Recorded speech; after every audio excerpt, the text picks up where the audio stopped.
Assalamualaikum dear students, how are you? I hope that all of you are well by the grace of Almighty Allah. I'm fine too. Welcome you all to NIVS Home School. This is Mahmudur Rahman, Assistant Teacher of English, National Ideal English Version School.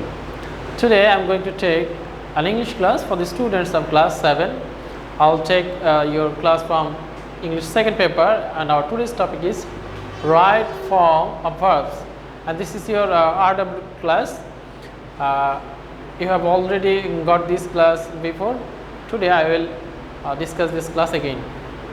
Okay, let's see the board at first. This is the class for the students of class 7. Your subject English second paper, topic right form of verbs, term half yearly. This is your lecture number 16. I repeat again, this is your lecture number 16. Teacher Mahmudur Rahman, and this is my mobile number. Dear students, there are lots of rules of right form of verbs.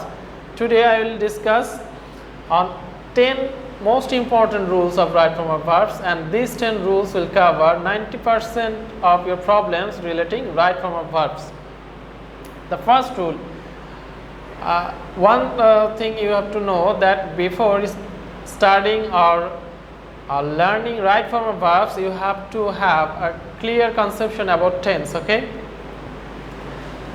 The first rule, rule number 1. A sentence implying universal truth or habitual fact is written in present indefinite tense. As I was telling before, that you have to have a clear idea about tense. Look here, the term present indefinite tense has come. So if you don't know the rules and structure of present indefinite tense, then you can't solve this problem.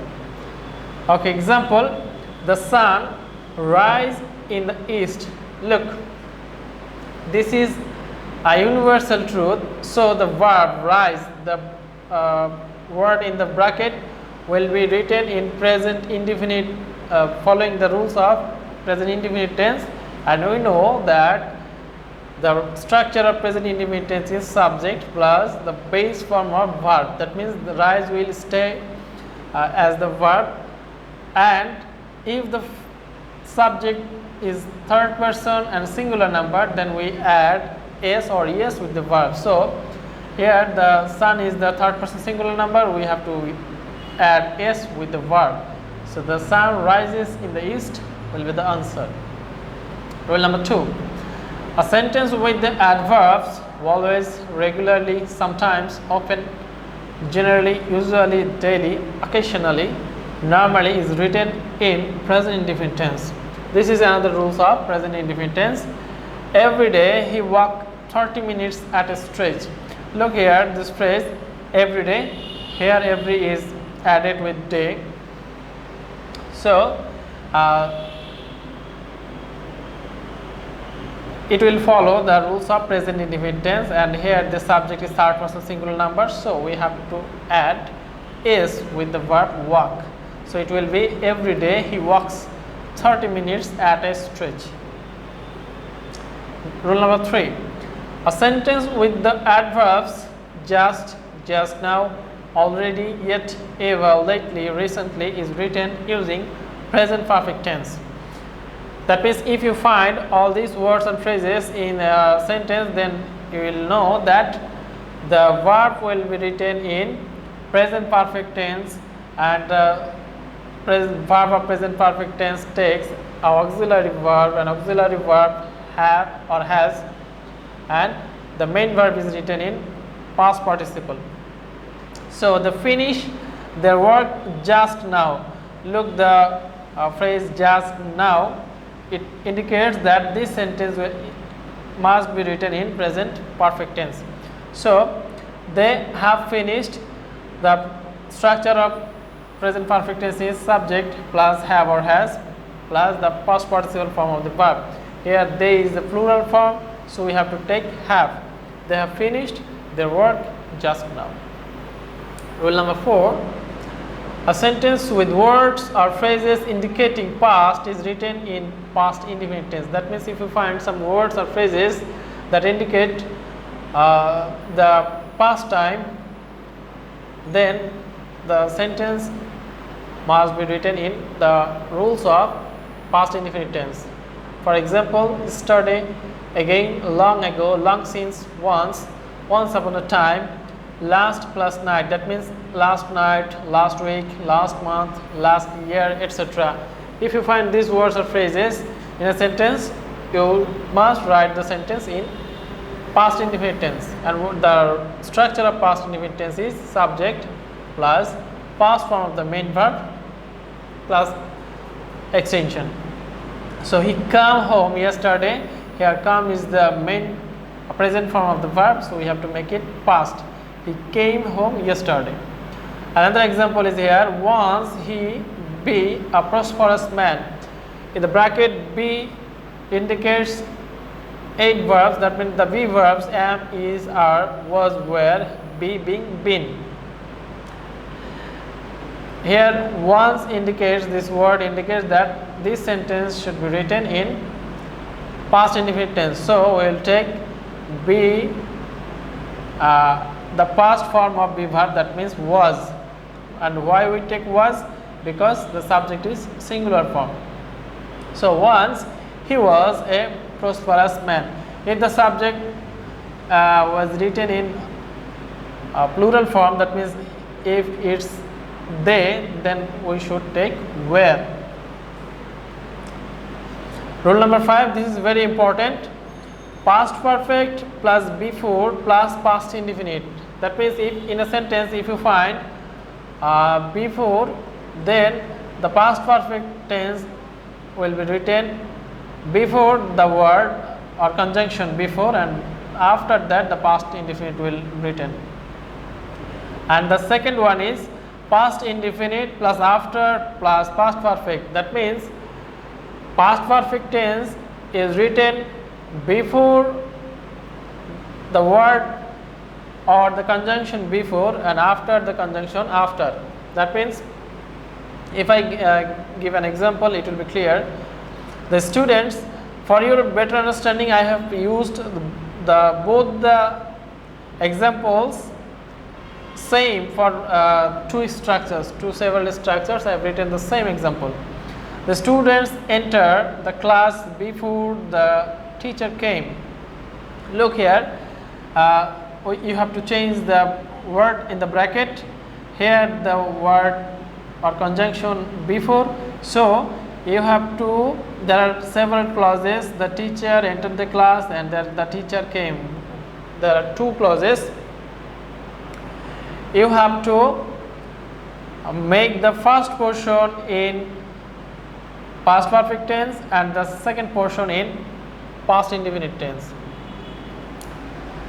The second portion, the teacher came, is already in past indefinite tense, so you have to change the first portion. The students had entered. We know that the structure of past perfect is subject plus had plus the past participle form of the verb. That means we have used had, and the past participle form of enter is entered. So the students had entered the class before the teacher came. The second one, the students entered the class after the teacher come. Here I have made the both the verbs changeable. That means you have to change both the verbs as they are in the brackets.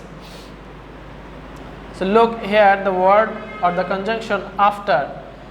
If you see after as the conjunction, then you have to make the second clause in the past perfect and the first clause in past indefinite.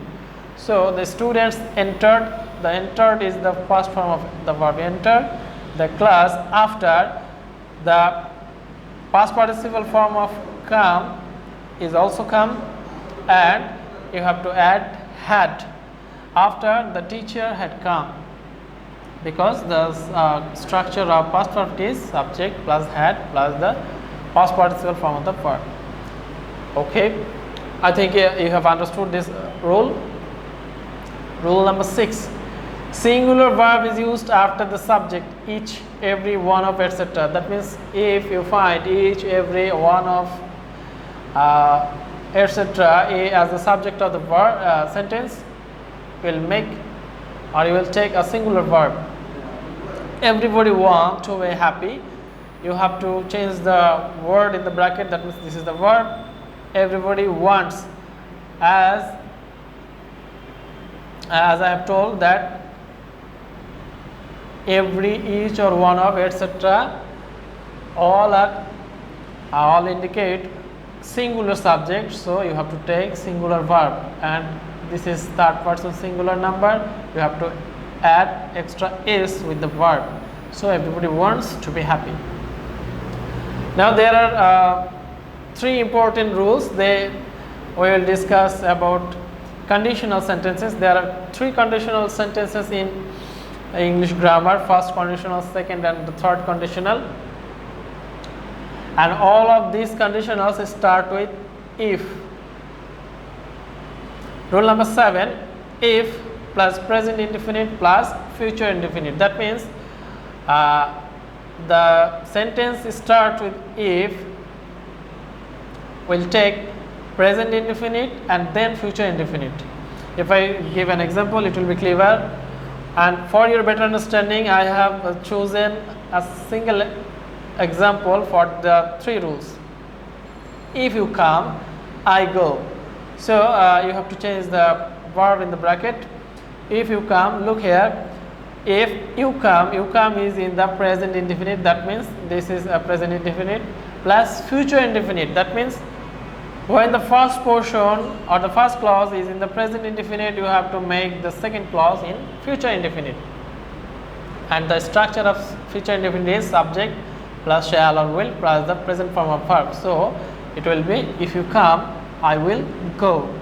I repeat again, if you come, I will go.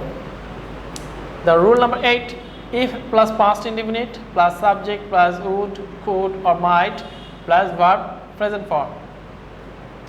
Okay, like the previous one, here you will also look on the first clause, if you came. That means this is in past indefinite tense. The structure of past indefinite is subject plus verb, the past form of verb.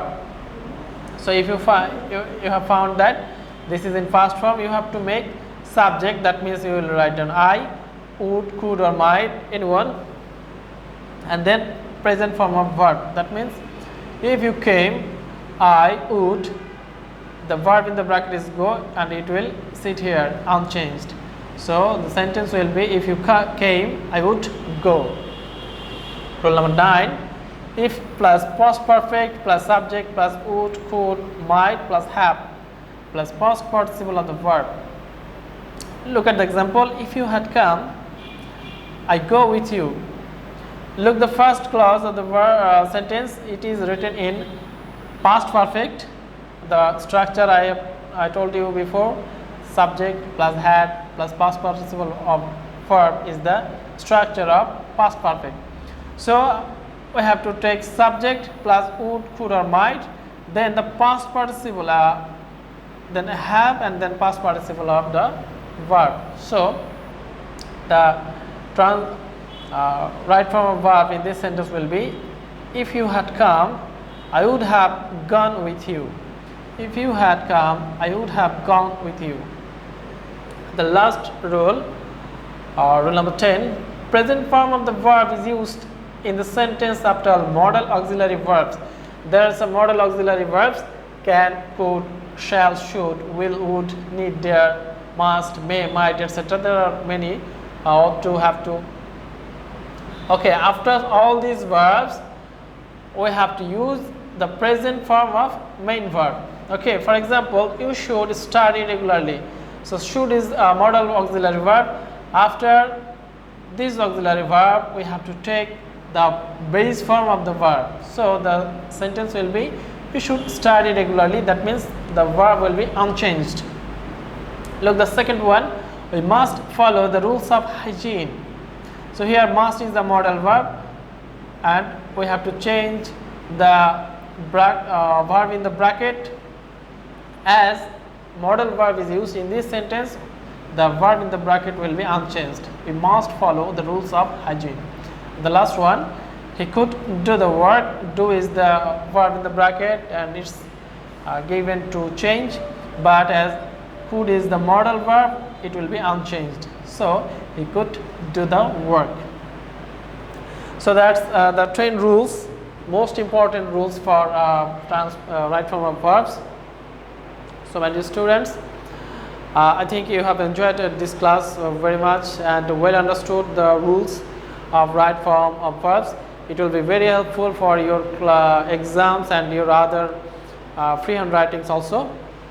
And if you find further difficulty, then you must ask me through my messenger ID or my mobile number, and for your further better understanding you will read your grammar book that you have at your home.